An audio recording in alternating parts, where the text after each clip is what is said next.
Welcome to episode number 3 of Locker Room Talk with the three Paesons, Thomas Pipolo, Angelo Spedafino, and Ryan Aquino.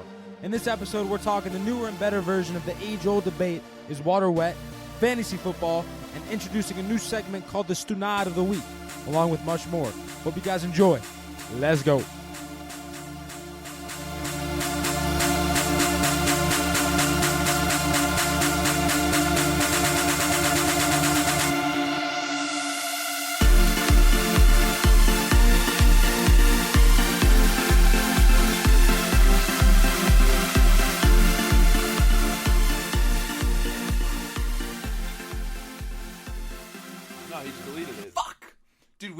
There's a pause. I don't know why I did that. Okay, all right. My bad. Okay. It's not our fault. Oh my god. That's such a fucking Frank thing to say. Such a dick. All right, we good? Yeah. Welcome back to the Locker Room Talk podcast. What up? And it's getting old. We've been arguing for probably the last 72 hours about In our group. is water wet, and I'm done with it. I don't care anymore. Life doesn't Angelo's matter. talking mad No one scientists, gives a molecules, shit. cells. I want Neil deGrasse Tyson to just give us all the answers. Water's wet. It's not, but It's not wet, but Let's move on with it. Until Neil deGrasse Tyson answers the question, I have don't a care. new is water wet. Do you Let's guys hear it. want to hear it? Yeah. Okay. Is 12 a.m. today or tomorrow? It's tomorrow. It's not really new as water wet. What do you mean? It's today.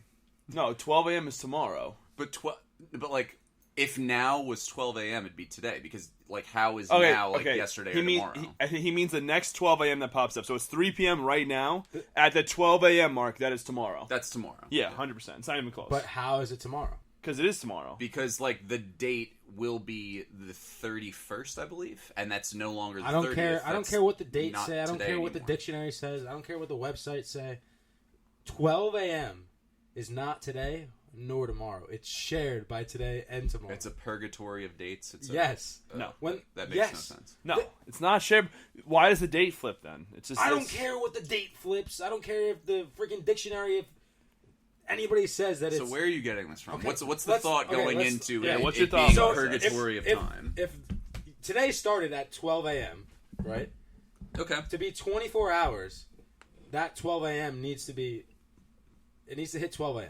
tonight. So you're saying that for yesterday to be a complete 24 hours, the 12 a.m. has to be included in that? Yes. So, tomorrow, the 12 a.m., when it hits tonight, it has to start at that 12 a.m. So, the next 12 a.m.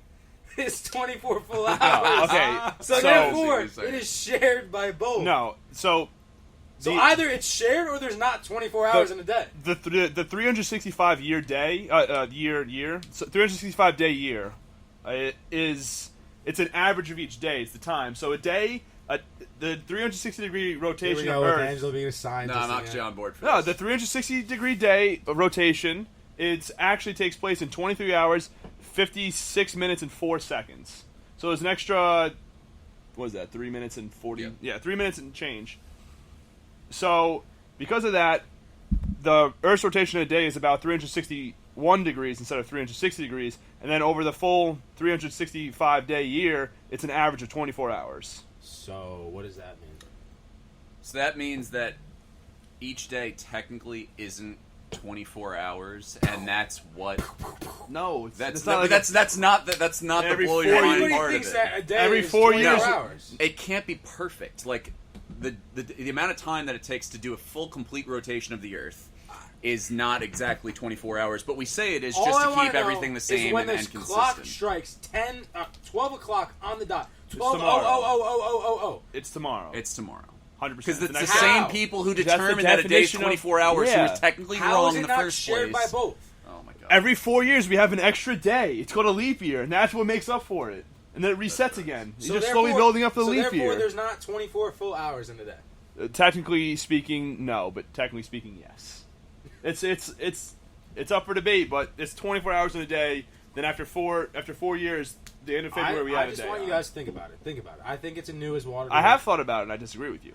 It's not new as water. I disagree with you as well. But it's a good point because it just makes you think about how the day isn't 24 hours. I think the shocking thing in all of this is that the day is actually 23 hours, 56 minutes and change. That's more shocking. I don't think the whole portal of days at 12 on the cock is exactly a new debate that needs to take place. Okay, we'll move on. We'll go to our next topic of the day, which is the Stoonad of the day. Did you guys hear about this story in Belgium? These drug smugglers. What happened? I don't want to get too much Belgium news in my day, but So these two guys were doing their thing, smuggling drugs into Belgium, when they were on a cargo ship, and they had one of those like metal containers. Okay. And they went in to check on their drugs, their supply, their product, and little did they know that the container would close behind them and completely lock. So, not only did it lock, which is a problem in itself, it was like 110 degrees in Belgium, and they literally, I mean, if they were in it for like a long amount of time, they would die. So, they had a cell phone, and they were talking to each other and were like, okay, what do we do? Like, well, first of all, I want to, before I tell you what we they call did, a pickle. Before I in the middle of the ocean. Could it be more of a pickle? What would you, before I tell you what happened, what would you do? I would start off by not smoggling drugs into Belgium for Yeah, starters. that's the first I think that's thing. the If first you and were- foremost. If I was in that If situation, I in that found situation- myself into that pickle, you gotta call someone. I definitely wouldn't call the cops. I'd be like, Who do you call? you need to pay as much money as Ghostbusters. possible to get like a helicopter or some shit. I'm thinking. Figure it out, just get to where I am, find my iPhone's a real thing, and it's going to show up that I'm in the middle of God knows where. Scientist Angelo, how many minutes do you think they have in this container? More than you It's think, but 110 not a degrees. ton. They don't have hours. They probably have like an hour and a half. Oh man! So you? Well, would no, call- if the door locks too, if the door locked behind them, it's pretty much it's just locked. It was even. It's completely not even locked. if the heat doesn't get them, it's going to get to the point where they're going to starve because no one's going to come open that thing. 'Cause no one knows How where long's they the are. transit time? I don't know, but That's a pretty important question. I don't know. But who would? I don't know. If I'm in there, I'm calling everybody. Well, they're in smuggling my drugs. contacts. Yeah. So obviously, if you're, I'd waste time. I wouldn't waste time and call everyone in my contacts. Like, I don't think my Okay, high you school got, baseball like, your top- coach from 4 years ago, who's probably Shout in out Tyler Connecticut. Slater. Shout out Tyler Slater. Hope you're listening. gotta get He you. probably on the pod. is. We have to actually He'd get be him the on number here. one guest on the podcast. To fully understand us, you need to be introduced to Tyler Slater. agree.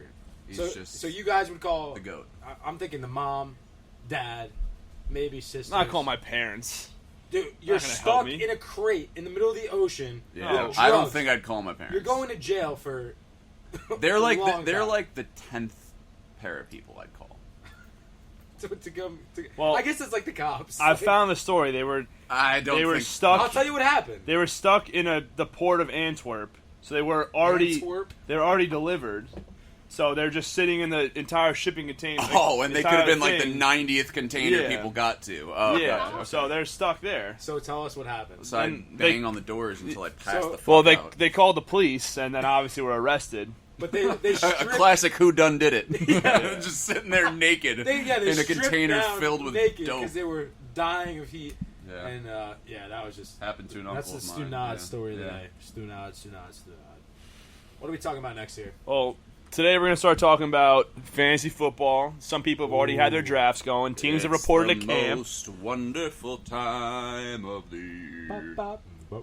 That's pretty good. We should we'll Well, dive into the musical career aspect of things later. But So continue. the three of us, we all take fantasy football pretty seriously. Me and Aquino more so.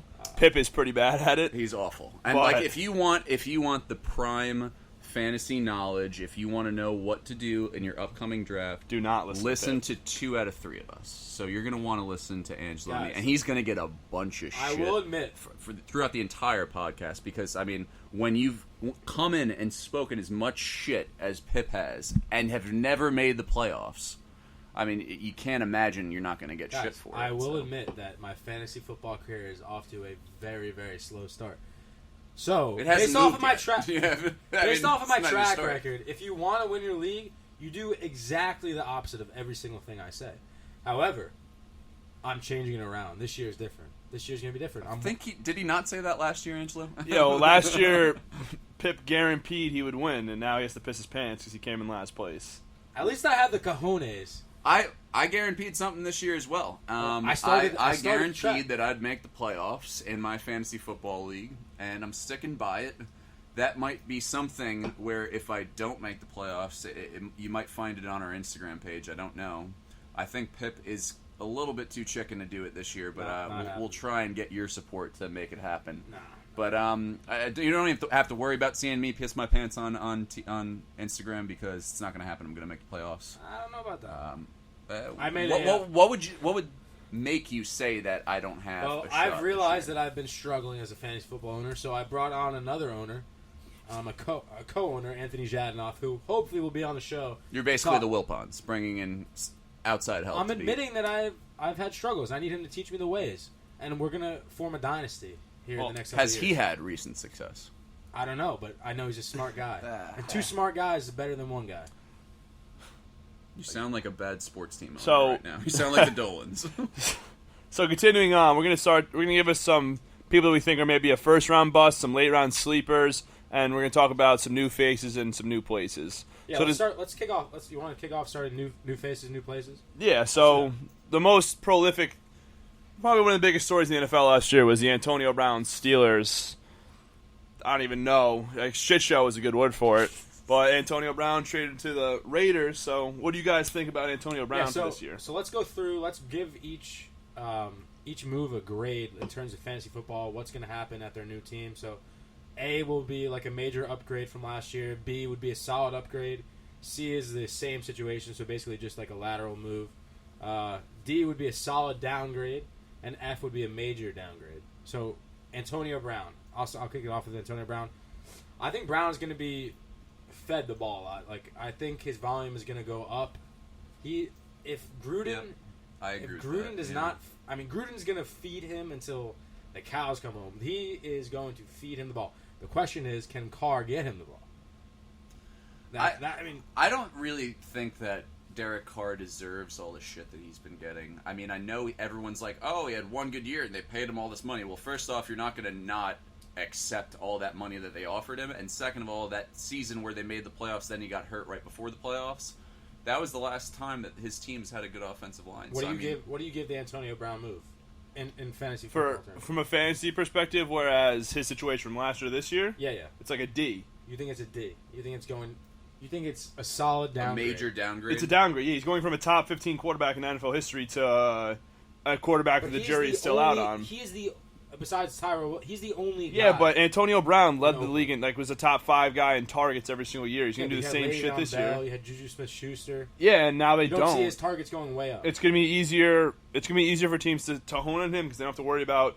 I mean, Josh Jacobs, the running back, he's a rookie. He was great at Alabama. We don't know how he's going to be. Tyler Williams is a solid wide receiver too, second wide receiver on the team.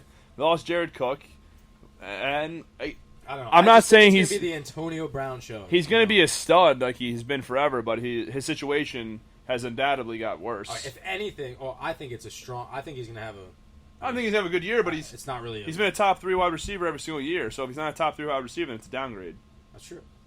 And that's I think it's very possible his actual targets and volume goes up. I just think the only thing that's really a major downgrade for him is there's no way he's catching as many touchdown passes as he did last year. Would he catch 15 balls in the end zone, something like that? Yes. Yeah, and he caught 15. I just can't imagine that that's going to even be close to what it was. I mean, maybe he catches 10 this year, but there's no way the Raiders are as serious as everyone thinks they might be.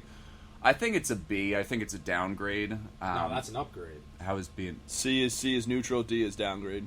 Oh, well, then then it is a D. There's no way it's an upgrade. Are you the Stoonad of the day?